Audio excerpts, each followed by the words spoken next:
What's up, everybody? Screenings coming up April 14th. It's the big Los Angeles screening show, screening, and Q&A. I'm going to be there. Graham Elwood, Eddie Pepitone, Anastasia Washington, Sarah K. Godot, Andrew Saxon up, members of the cast, members of the crew. We're going to do a short stand-up show, a screening of the film Left at Wall, and a Q&A after. Don't wait, Los Angeles. Get your tickets now, ronplacone.com. June 8th, Idlewild, California. We're going up to the mountains, a show, screening, and Q&A. Tickets and all information at ronplacone.com.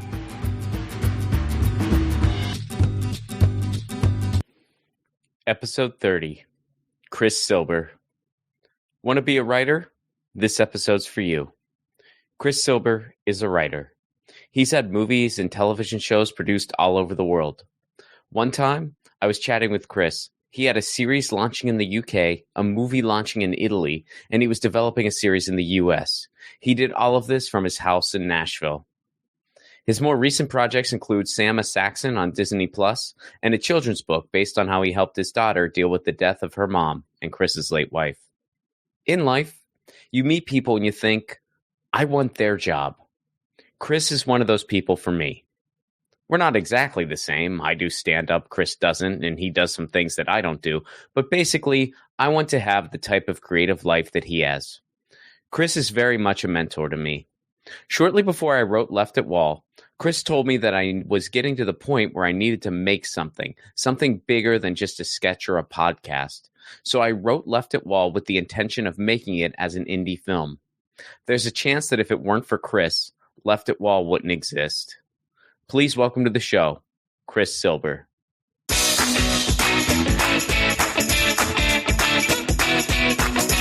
So Chris Silber, good to see you.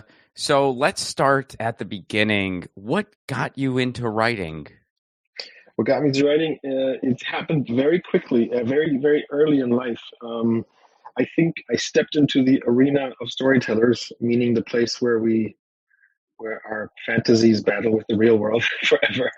I stepped into that arena very young because I had a lot of theater people in my family, and I played theater from when I was a kid, and I felt like also making up my own stories. So I built some theater boxes and I would play out my own little stories at home. So the first time I remember actually writing a story was pretty much as soon as I was able to write. I just wrote a couple of words from my grandpa when I was maybe 5 years old or something like that. So I was always into making up stories and living sort of partly in a fantasy world. So when did that morph into you started a screenwriting career? Yes, the actual screenwriting career was a result of a couple of things. I worked at first. I started making money from writing pretty early. I wrote articles about music. I know you're also a music guy, so I was pretty much like the East German version of Almost Famous. I was touring with bands and writing about them. I had a band and was into writing about music.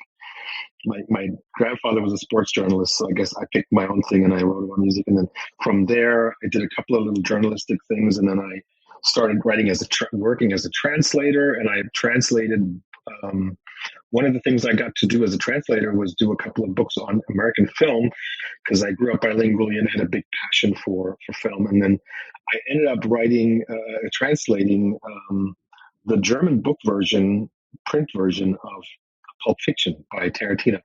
And at that time I had already been working with some kids from film school. I was still like very young, very early 20s, and had been dreaming about figuring out how to make films, write films, be in films.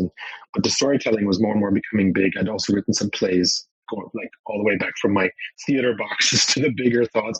And film became more and more fascinating to me, and realizing that you could actually do that as a job. And so I ended up, through the theater production, through the Tarantino book, I got seen by someone, or I caught the attention of a famous theater director who hired me for a big theater production, very big, at the Burg Theater in Vienna. And he had friends in film, and before I knew it, I had my first TV job. Wow. So yeah. And all your music stuff, that was all Berlin? That was mostly Berlin, East Germany. I grew up behind the Iron Curtain. So, one film that I worked on, if I move the camera, you can see Goodbye Lenin, that tells a bit of the story. I was one of the writers of that. So yeah, growing up behind the Iron Curtain, touring different little towns in East Germany with bands, and then the play actually happened in Vienna. By that time, the wall had come down. I was 18 when the wall fell. And what do you remember about that? So much. I mean, I keep writing about it and thinking about it and keep discovering more and more of what it really meant to me. I'm actually currently writing a children's book about the Berlin Wall, a book for young readers, because it's disappeared. The crazy thing is that it was so real, so very real, and that so many people, I literally walking to school in the morning as a kid, because back then we all walked to school as little kids. It wasn't like today with all this safety stuff around kids. East Berlin was actually pretty safe when I was a kid, relatively safe. My area wasn't great, but anyway, I would walk down the street and I would see on the main road where my school was, if I turned to the left, I would see the wall at the end of that street, and to the right was my school. Just a couple of blocks down was the wall, and so the wall was very real to me. And I had an aunt behind it. I had a stepfather who was able to go west all the time because he had lived in England in exile, and who was born in England, like raised in England during the war, and so because of that, he was free to travel. But we couldn't go. And most of the people around me were telling me that this wall would be there forever, that it was, the eternal empire. And what Hitler tried to build, people say, was now in a different form happening, and an eternal solution, 2 German states. I didn't believe in that. I remember feeling that this absurd, like, separation of a town couldn't work. I had this, I don't know, this sounds weird, I guess, or poetic, but as I said, I've been a poet from childhood, but I always felt like the soul of Berlin was talking to me, and that the soul of Berlin was not okay with separation eventually, and that somehow that mixed with the realities of world economics and politics would eventually lead to a situation where this wall would have to fall. And it turns out I was right. Yeah. No, I mean, were you overjoyed when it happened? Were you like was there celebration? Like what? There were mixed emotions, right? When it came down, on the one hand, of course, there was this. I mean, I was 18 years old. It was a perfect time because it meant now I can go discover and conquer, because I had dreams. I had global dreams as a kid. So that was cool. And the other thing was that there was also a little bit of apprehension or even fear in terms of what would happen to the country and to the political atmosphere in the country, because I did know quite a lot as a child from a family of very smart people, and a lot of them like also being into philosophy, economics, and others into arts. I had a keen sense of the problems of capitalism, if you want to call it that way. And as much as East German socialism was a bubble that couldn't eventually succeed because it was, financed by credits from the West at the end, and the whole global situation just changed. And there were a lot of political issues, with lack of freedom of thought and lack of freedom of travel and stuff. Eventually, that bubble had to burst. But at the same time, the radical land grabbing and this, like, just the takeover from the West to the East, I knew wouldn't be pretty, and it wasn't. It wasn't. A lot of people in the East sort of got told in the process that they were less worthy than people from the West just because they were from the East. It was discrimination. There was a brutality to it that you still can feel today. And I think it would be wise to consider all that when people want to understand why why the East has a tendency toward more radical political thought. you Right. sort of sow the seed for that. I'm not apologizing for people that are radicals because I of course, detest racism and all those things. And at the same time, looking at it from a broader perspective, you create that when you let people down in a larger frame. So getting into some more like of just the creative process, how does, especially everything you just mentioned, how does that inform the topics that you choose? Because you write about a lot of historical topics, Yes. and you've gotten into different genres, which we're going to dive into that a bit more later. Mm-hmm. But how does that inform the topics that you pick?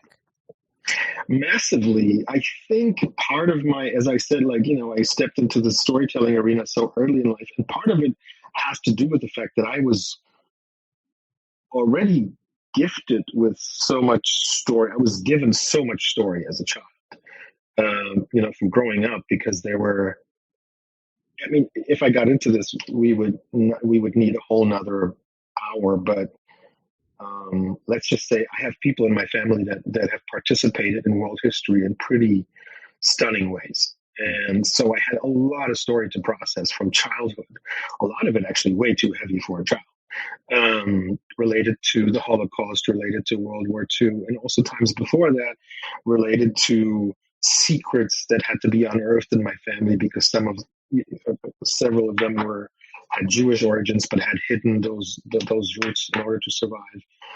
And to this day, I'm still unearthing more family secrets. So that's one part of. I was already conditioned to sort of have a lot to process, and storytelling became a great way of doing that. And so in that way, I think, I do a lot of period storytelling, like things like North Face and stuff like that, where I'm confident or comfortable traveling in different time zones because I felt like that was given to me early. And then being a live witness to an event that arguably was literally one of the few times that the entire world watched one thing, which was the fall of the Berlin Wall,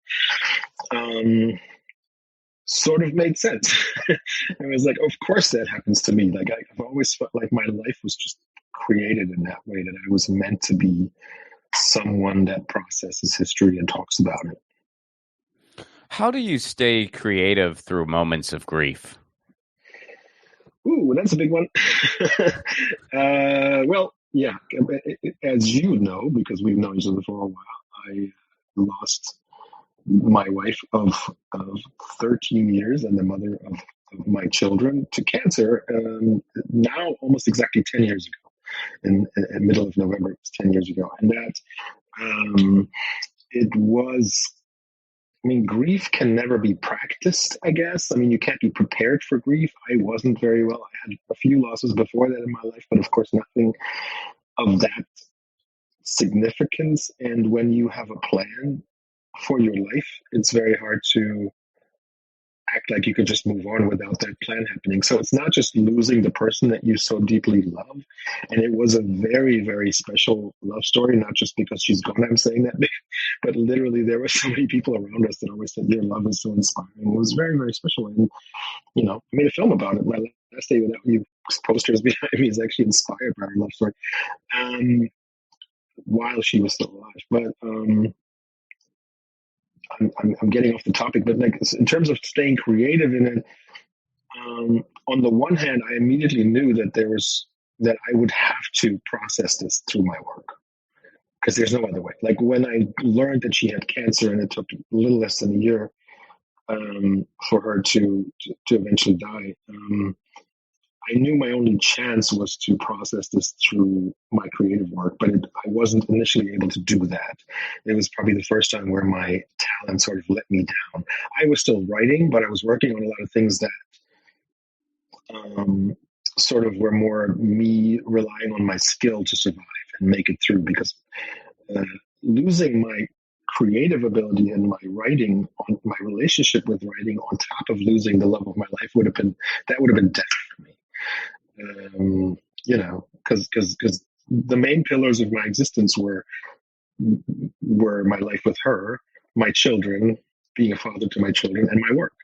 And so I couldn't possibly lose my work. Only now, believe it or not, 10 years later, I am truly able to actually write about it. I'm doing it right now. I'm working on a book, which will probably also become a movie about the actual story of how I dealt with the loss and grief. So it's a long answer, and I'm still not sure, because I think everyone's grief is different. You can't time it, you can't schedule it. There's that great line in Succession in the last season, in the final season of Succession, where someone says, "You're scheduling your grief." It says it all. You cannot do it. It could take 5 years. It could take 10 years. Most people will let you down. They won't get it. They won't understand where you're at, because it's probably impossible to understand that. But the short answer to the question is, for a long time, I couldn't. Mm-hmm. I just had enough professionalism and enough routine in my work to continue until eventually things would come together and I would be a whole enough person again to actually write about my own experience.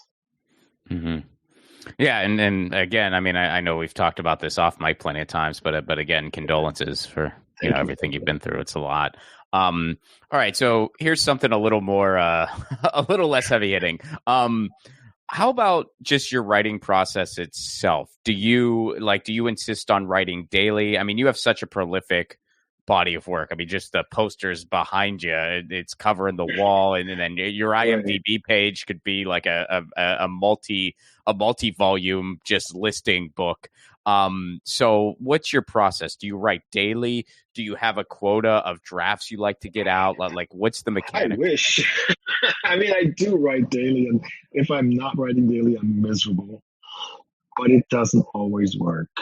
I don't have like the Stephen King answer of like, I'm in my tower for so and so many hours a day getting this and this many pages out. I must be prolific. I know that. My agent always says I'm one of the most productive people she's ever represented, but I don't feel very productive. I usually feel kind of lazy, and probably because I have this German Prussian background where where I always feel like I need to not just look busy, but really get a lot done and be very disciplined. And I'm not that disciplined. At the same time, I've come to learn. I mean, you write too. You know this, that in order to write for a couple of good hours to get into the zone, I need more hours than that of quietude and focus to enter the zone. So I don't have the Stephen King magic of drinking a cup of tea and then I'm just there. It takes me a little longer.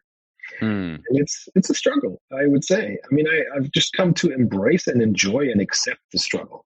I don't hate it anymore, but it might always be a struggle. But yes, I do write daily, and I will recommend to any beginning writer or people that are in an earlier part of that journey. I always tell them, I've taught writing at film school in California for 2 years and stuff, and I always tell young writers, create a space and a time in your life for it that is reserved for it. I have a coffee shop that I go to, even though I have a really nice office here, but at home. But I do hang out at the coffee shop a lot. And that's my space. I put my headphones on. I'm in my zone. The people there know me, and they know to leave me alone. And I can get hours of just that, this tunnel that I need to step into to get my daily work out. And on a good day, I'm coming home happy, and on a not so productive day, I'm kind of miserable. Yeah. So let's talk about your diversion into children's books. You're actually the second young writers author or for young readers author that I've had on the show. So tell me about that decision. Yeah, it's funny because behind me is the first cover of my first children's book, and that was called The Cloud in Our House. I wrote it in German. That was inspired by my daughter and how she dealt with the grief, with grieving her mother's loss. She was only 4 years old, and she had a very creative, very imaginative approach to dealing with death and imagining where where mommy was. She basically imagined this cloud that she was living on. And to this day, even though my daughter's now 14, 10 years later, we send we send balloons up to that cloud every birthday, every one of my wife's birthdays. And it's actually really, for us, I know it makes people cry when I tell them the story sometimes, but for us, it's actually a really sweet, it's become a sweet thing. Like once a year, she writes a note to her mom and just lets her know what's been going on and that she's good and that she loves her, and we send that. And then that's our way of giving that presence a space in our lives without, it overwhelming us. And so that creative process of how we got to that is what the children's book is about. And found a wonderful illustrator for it, and Anna-Marie from Silber. She's one of the best in Germany. She's just wonderful. And yeah, it became a really beautiful book. I'm very proud of it. And then from that, really, it wasn't intentional. Then I said, oh, I'm enjoying doing this. And it seems like I'm good at it. We had great reviews, and a lot of people really loved the book and had very emotional responses to it.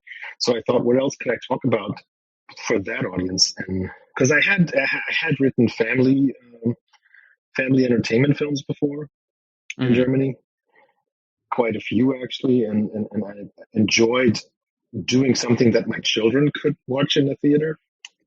And so now, in the same way, I just love the idea that I can make books that I can give to friends who have children. And so yeah, the next one is about the Berlin Wall, because I found out that a lot of kids today have no idea what it was, and so I thought it would be sweet to tell a fantastic, interesting, imaginative story about it. Well, and that's so valuable too. I mean, I think a book like that is so helpful for all children, but especially children that have gone through something similar to what your daughter had to go through. Oh yeah. I mean, I one of my first jobs was a little random. I was a mortician's assistant, and this was in high school, and some of the saddest, a lot of times it was older people. They lived a good life, and it was sort of a celebration of their life, so to speak. But I mean, there were times whenever it would be like a younger parent, especially. I mean, those are some of the memories I still have, because that was sort of, I mean, I remember this one in particular, like they had there was the husband and the wife had passed, and there were two kids, and they didn't want to leave. Like, they didn't want to leave their mom.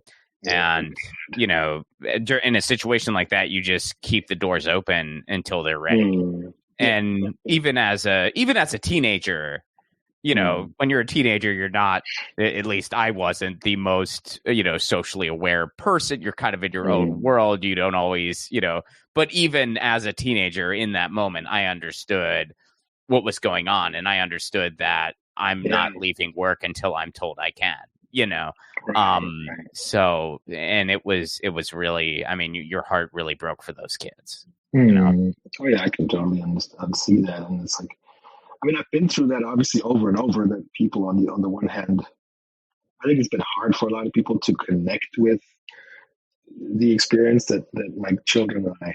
And on the other hand, like I said, a lot of people also were overwhelmed with it, understandably, because, it's not, there's a lot of romanticizing it, and understandably, because it is touching, it's heart, renting or whatever. But on the other hand, it's also just kind of ugly. A lot of it is just ugly. Like I was unreliable. I was stressed out. I was almost bipolar for years. I had a lot of problems with, and I don't know if bipolar is the right word, but let's just say I was emotionally unstable for sure. and that had unpleasant consequences for my children, for other people in my life, certainly for people I worked with, because I was, I couldn't. I like to not promise anything that I can't keep, but during those days, I didn't even know who I was half of the time. So, I'm just trying to say, like all of that aspect of it is really complicated, because it doesn't just, take a couple of months and then you're fine. Like for me, I was with this woman for over 13 years. So it took me 7, 8 years to really come back into a place where I felt like, okay, I can now be fully me again, can be productive, and can actually trust that when I say something, I'm going to be able to do it. And some parts of me may never completely be restored. But, that's just, apropos of what you just were talking about. Yeah. So let's talk about one of your more recent series, Saxon, Yes. which is based on a true story. Yes. And I just did. I mean, I just kind of read the Wikipedia, so I didn't read any of the books about the actual person. But how much was that? How much of that series was embellished for storytelling's sake versus how much it was just true to his story? Yeah, before I get into it, I want to apologize for the title because it's so clumsy, and I honestly do not like it. I love the series that we make, but I can't stand the title because it's actually cumbersome. Sam dash a Saxon. I fought against it and lost, but anyway, please have the anyone out there have the patience to type it in and find it on your Hulu, because you can watch it in the United States. You can watch it all over the world on Disney too, in the US on Hulu. But yeah, the series is good. It's powerful. It's about a person that really existed. And what fascinated me about it is that it's about a black man who experienced the fall of the Berlin Wall and the change of systems from east to west from a completely unique perspective. And that perspective meant a lot to me because, growing up, my mother was working at the Institute of Central African History, so I was actually surrounded by quite a lot of African students and so-called guest students, they were called then, and African immigrants into East Germany, and got to witness some of their journeys. So I guess I just had more black friends than the typical East German. And then later, as life happened, I married a black woman, and I have kids who are biracial. And so because of all that, I felt close to that experience. And a lot of, the actual hero of the story, Sam Mafira, was very close to the development process. He wrote his autobiography while we were also working on the series, and it was a great privilege to have him around and have him near and really do whatever we could to make this feel as real as possible to his path, while taking some poetic liberty to create a thrilling series. But his life is so full of thrills that, it's pretty incredible. And I'm proud of the result. I really am. And I don't think it got the recognition that it should have gotten. We did get amazing reviews. Whoever did see us praised us over the moon as a masterpiece and all kinds of great things that critics have written. But it's just, I don't think it got quite where it could have gotten, partly because of the title. And partly maybe also because some people are a little afraid of the political dimension of the story. Yeah, you guys tackle pretty heavy social issues in that series, and I don't want to get into any specifics because I don't want to spoil anything, but I am very tempted right now to be like, well, did he actually have to do that? but I won't. Maybe off mic is true. Okay. Most of it is actually true. And here and there, we just sort of, we did what you always do with poetic license.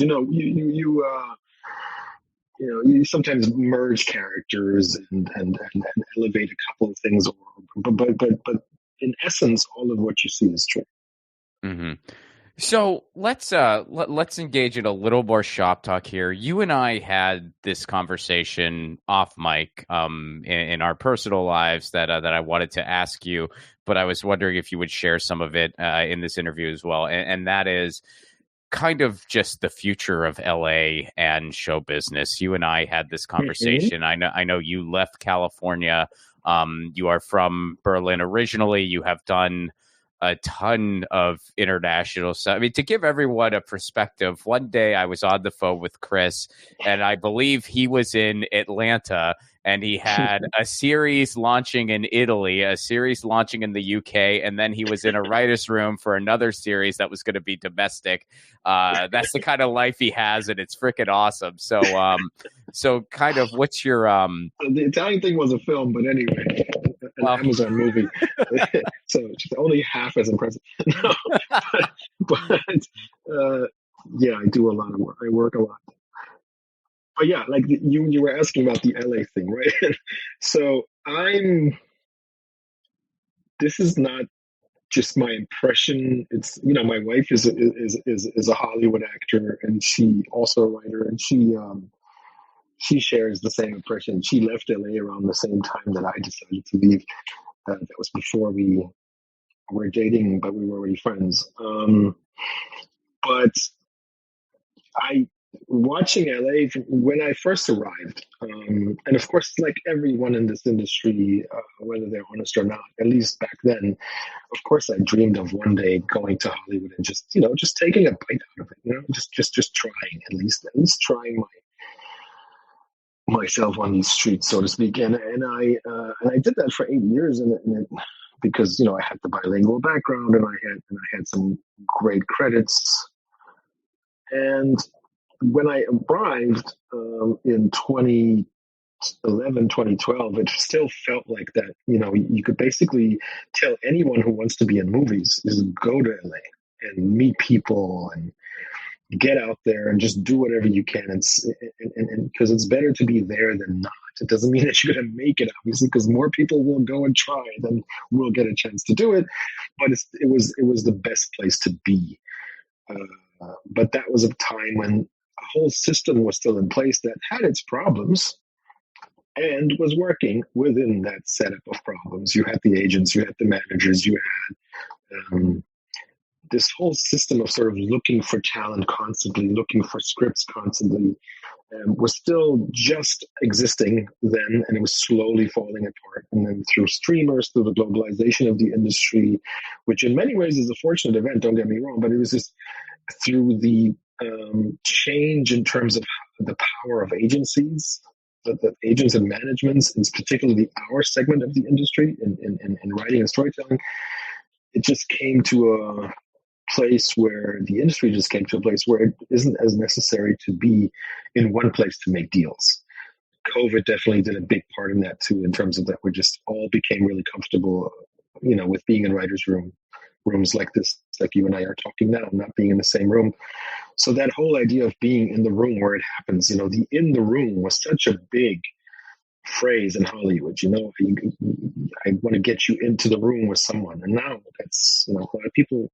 I know a lot of people who never physically meet people they're working on big projects with, including myself. I've met a lot of people I've worked on bigger projects with for the first time at the premiere, or doing press with them, and so that combined with very high taxes in California, and just higher costs in general, has led to, not just in development but also in production, to a steady decline of LA as a powerful place, not just for deal making but also for production. And so I know quite a few executives over there that over the last couple of years have told me we're just barely hanging on in California, and we're about to move. And some of them have moved, and one of the places they go to is Atlanta. But one reason that my wife went here is that, if as an actor, she had booked roles in Atlanta before, but if as a local hire you live in Atlanta, you actually have a better shot at certain things. She booked a significant role in The Exorcist Believer, for instance, David Gordon Green's film, which came out this year. And I don't think it would have been much harder for her to book that from LA, for sure, than being local in Atlanta. They were specifically looking for local talent, and she was just able to stay in a different way there than probably from an LA generated casting pool. So, all of these things coming together, it's just, yeah. Is that enough shop talk?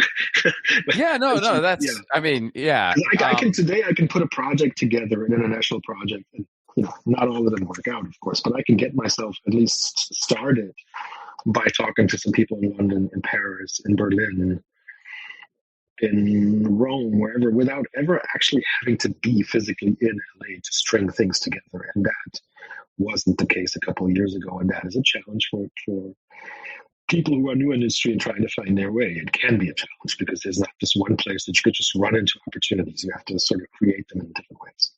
Well, do you think there's going to be kind of a new capital, either domestically or internationally, or do you think it's just kind of going to be spread around and there's going to be a handful of decent hubs and that's going to be the way it goes? I think that's exactly the way it goes. There's going to be hubs. There are hubs. Berlin has become more of a hub. London is still one of those places, and LA has its role in that, just as Atlanta certainly does at this point. And so yeah, it's just going to be like that. It's going to shift, and I'm excited and looking forward to when also some, because lately Lagos, Nigeria has become more of a hub for international filmmaking. A lot more exciting things are coming out of there, out of South Africa. India has always been strong. So I'm also really looking forward to those hubs rising, and getting to more significance. Because at the end of the day, you know what? The American dominance in storytelling was convenient for Americans and people who wanted to get globally known being American, but it was kind of unfair, right? The way that Hollywood sort of dominated the world of global storytelling. So, maybe it's good riddance. Well, I think that's the best way to look at it, because the alternative is just you're just going to let yourself get washed out. I mean, obviously that's not something someone at your level has to worry about, but somebody at mine, I mean, that's a thing where we have a choice to make, where it's like, okay, we can either pay attention to what's going on and adjust accordingly, or we can just, cry about the yesteryear, which, by the way, had its own set of problems anyway. Exactly. I got here in 2016, and even back then, there was a little bit of me that felt like I showed up to the party at last call. That has since been exacerbated with things like the pandemic, and then the studio's greed causing the strike, and et cetera, et cetera. And so, I'm kind of just like, well, I could either roll with whatever's next and try to see the opportunity in it. On a personal level, the opportunity for me is, well, maybe I can live in a place, that's not in the U.S. and has an easier quality of life than California. But anyway, that's yeah. So I guess in closing here, I got to ask you, what are some general? I mean, you've already kind of given out a few as far as as far as daily activity and stuff like that. But what are some tips you would give to up and coming writers and creatives? I'm always keen on developing your skill and as well as your career from your own circle of influence. And you and I have talked about this. Big opportunities can come, but nobody knows how. There's no, like that saying is still true just for the world now. Like who was it? I think Betty Davis or someone famously said, someone asked, how do I get into Hollywood? And she said, take Franklin, which is a street leading into Hollywood. But it's there is no one way to make it into this industry, and because it's so hard, because so many people want to get there, and there's 10,000 possible scripts to one opportunity, or 1,000, or whatever the number is. It's just, I wouldn't spend as much time worrying about how to get into that one spot. And I would spend a lot more time thinking about, who am I? What is it that I have to say? How can I be the best at saying that and doing that? And how can I, within my circle of influence, test out those stories and find out, like sort of hone my skills as a storyteller. Just, I guess, the way that I had my little theater box as a kid, and my audience was my cat and sometimes my mom and some of her friends, but cats are the toughest critics, man. Everything I do. You're a cat expert. I know you have that whole cartoon thing with your cat going on, which is great. I mean, it's a relationship, and they will let you know.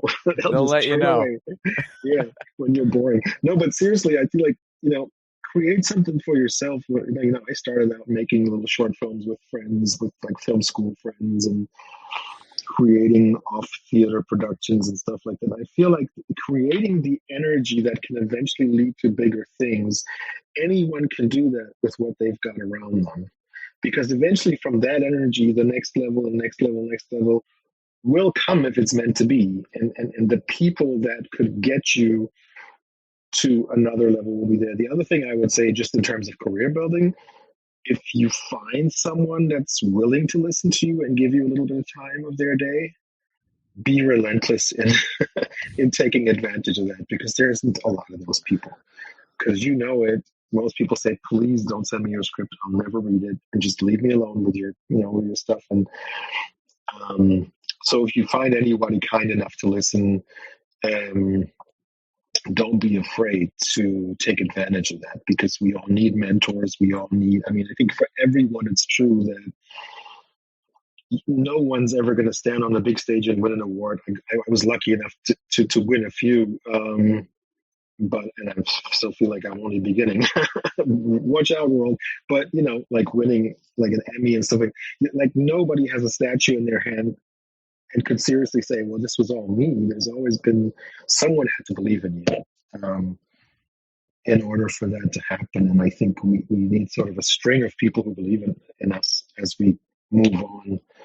And so being good at relationships matters as much as this work is sort of alone, sort of lonely. Be good at relationships, like really nurture those, because this industry is all about relationships.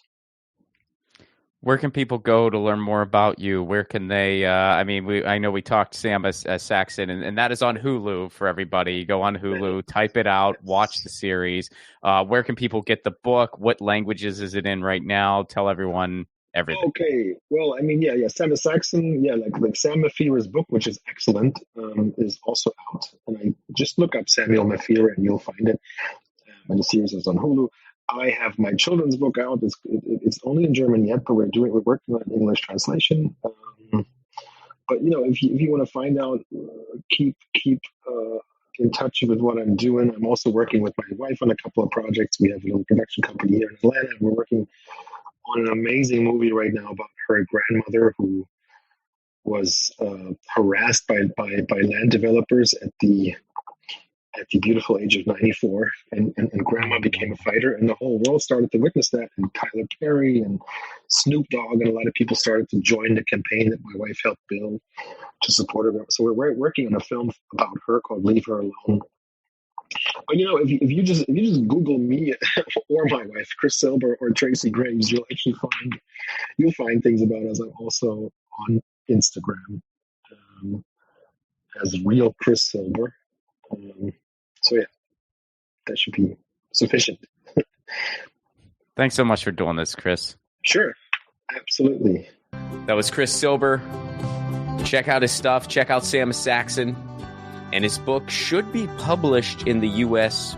Shortly. I know it's published in Germany now, but it should be in the U.S. shortly. Music for the 1000 podcast comes from Andrew Saxon. I'll be sure to check out his podcast, the Baywatching Podcast, wherever you get your podcasts. I said podcast way too many times in that sentence.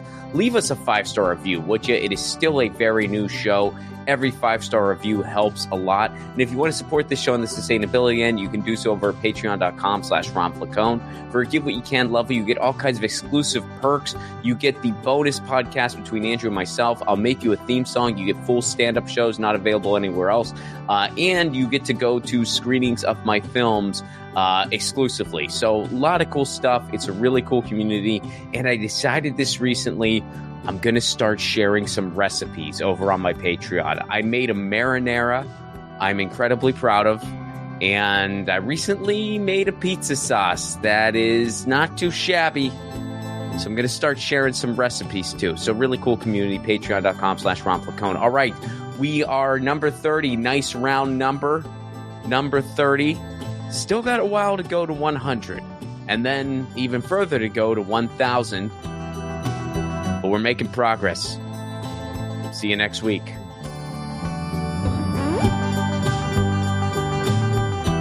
Hey guys, Ron Flacone here. Take your own 1,000 challenge. No, you don't need to interview 1,000 people, although if you want to do that, go for it. Your 1,000 challenge can be whatever you want. Maybe you want to call a friend out of the blue once a week. Maybe you want to read a book every month. Maybe you want to start a different garden every season. I guess that might be dependent on where you live. Look, the point of the challenge is taking on an endeavor that enriches your life in some way, and it can be measured. And then, of course, you do it regularly. That's what 1000 is doing for me, and hopefully for you too. The main reason for this podcast and every podcast I've ever done is to build community. So take your own challenge. Then join our Facebook group. It's called 1000 What's Your Challenge? ? That's 1000 What's Your Challenge ? And post about what your 1000 challenge is and the progress you're making. All I ask is that people be encouraging of each other's challenges. This is personal and vulnerable, so be cool. There's enough negativity on social media. We don't need to add to it. For those of you who aren't on Facebook, hopefully in the future we'll be expanding to places like Discord, Reddit, but for now, we're starting on Facebook. And again, that Facebook group is called 1000 What's Your Challenge? See you there.